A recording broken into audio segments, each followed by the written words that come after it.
So yeah, I'm really interested in the history of technology because it's really fascinating to me to kind of look around and notice that just about everything around us, this works better when we're indoors, but just about everything around us had to be invented by someone, right? Like someone had to invent the concept of bricks, of quadrangles, of campuses, of halls, and so forth. And it's really easy to forget even when you're trying to remember it.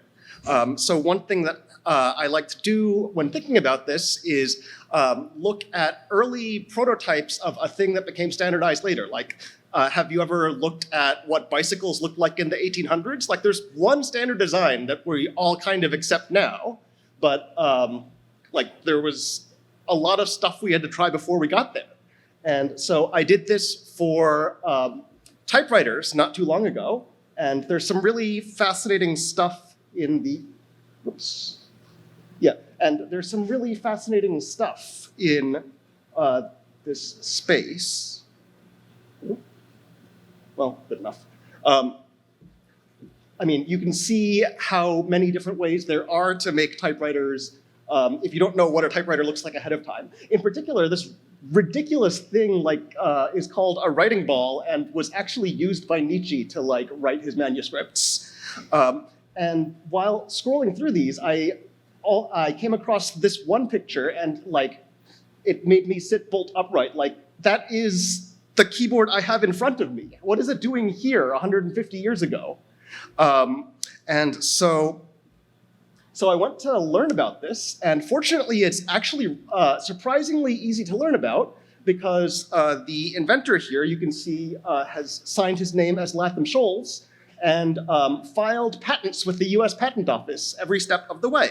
So we could kind of look at his earliest design and see where this came from.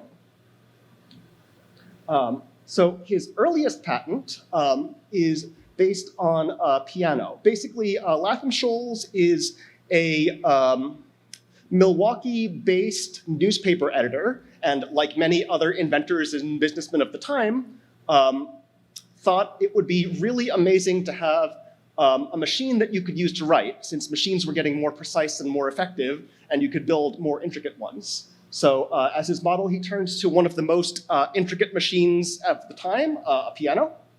And you can see his initial prototype here is actually just kind of a piano.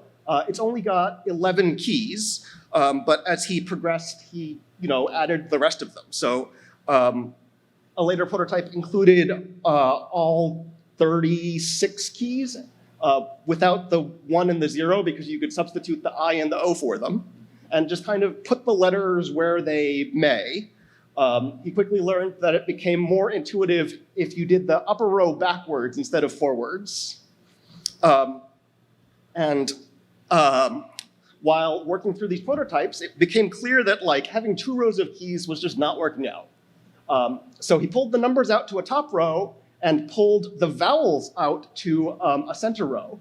And you can already see in this like really basic thing, like what those bottom 2 rows kind of start to resemble what a keyboard looks like. So this was kind of an early prototype that he sent around for testing.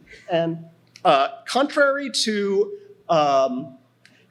popular belief, he was really savvy and invested in the success of this product, so shopped it around to a whole bunch of different people, in particular stenographers and telegraph operators, and got some advice on what should go where, what letters should get near each other, and how to make this work as efficiently as possible. And over the next 3 years, he made a bunch of different substitutions.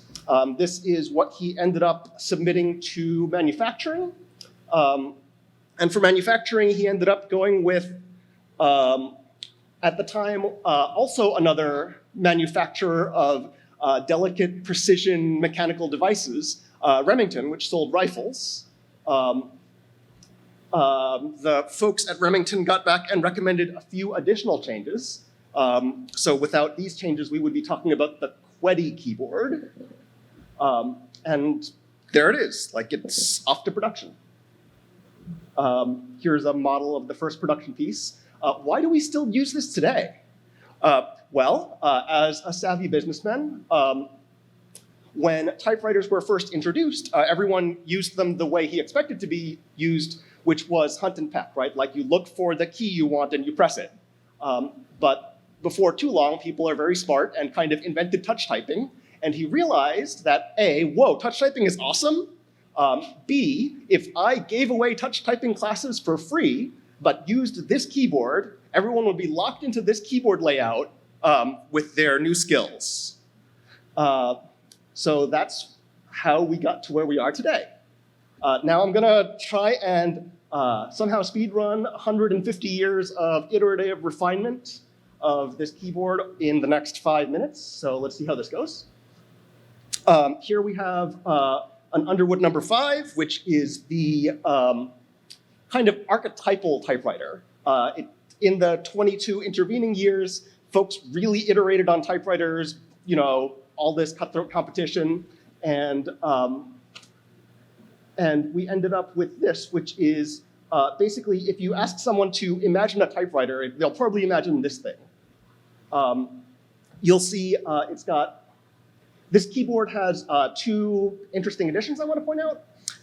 One of the major features is that the original typewriter couldn't type lowercase characters. So the hammers now have 2 characters per hammer printed on them. And there's this shift key you could hold down to shift where the hammers hit, so you hit either the upper or the lowercase. There's also this tabular key up here. Another key feature was people kept making tables.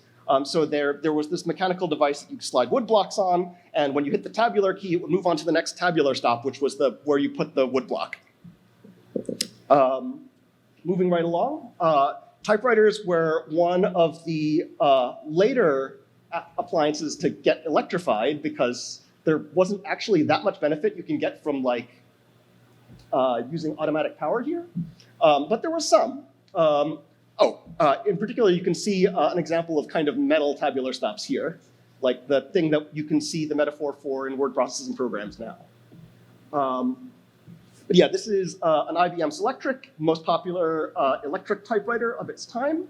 And it's got a couple extra additions that I want to point out. First is this shift block key. The shift key required a lot of force because you were actually pushing the mechanical thing down quite a bit. So a shift block key just kind of let you keep it locked down so that you didn't have to like hold your pinky on the thing anymore.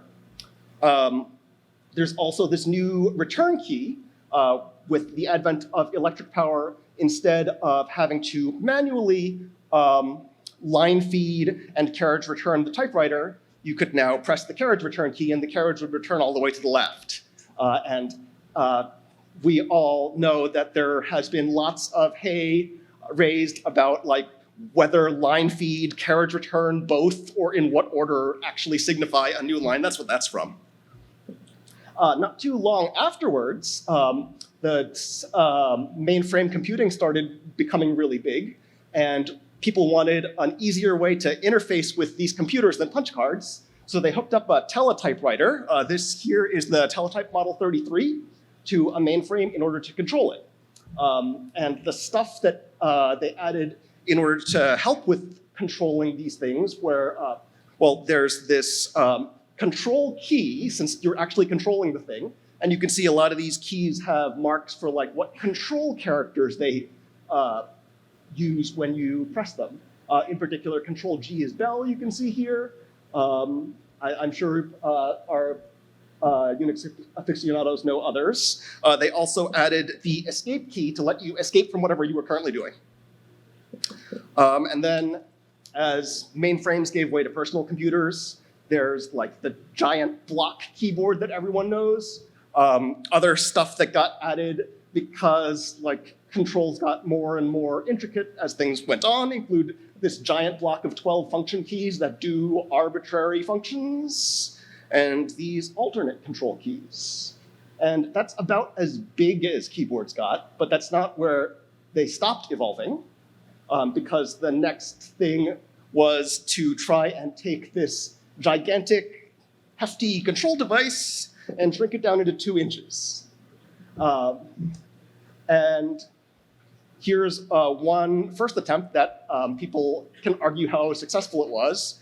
And we can kind of end up at essentially where we are today, with the advent of swipe typing, emoji keyboards, and so forth. All right, that is my overview.